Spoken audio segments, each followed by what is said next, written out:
As we get set to close out Thursday trade, we're looking at a US dollar that remains quite strong across the board.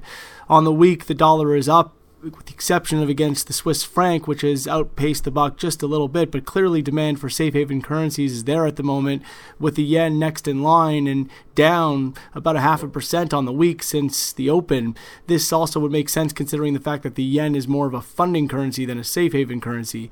Kiwi, Euro, and CAD are down between 0.5% and 1%. Aussie is down about 1.25% on the week, and the pound is about down 2% along with gold since the Monday open. These intense declines have also resulted in fresh 2018 lows for the respective markets, with cable sinking below 130 and gold dropping down to around 1210.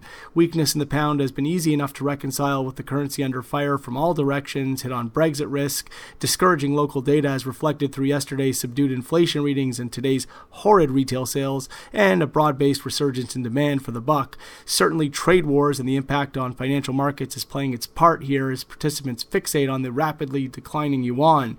The dollar got an added boost on the data front, with both initial jobless claims and the Philly Fed survey exceeding expectation.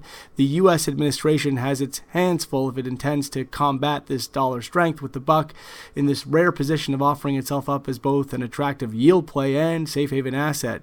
The president was out making his best efforts late in the day, expressing his lack of appetite for the declining yuan and higher interest rates from the Fed. U.S. equities were even negatively affected on Thursday, at least up until a few hours ahead of the New York close.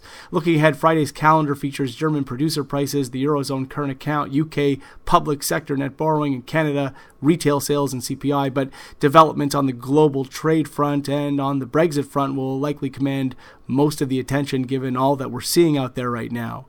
That's all for now.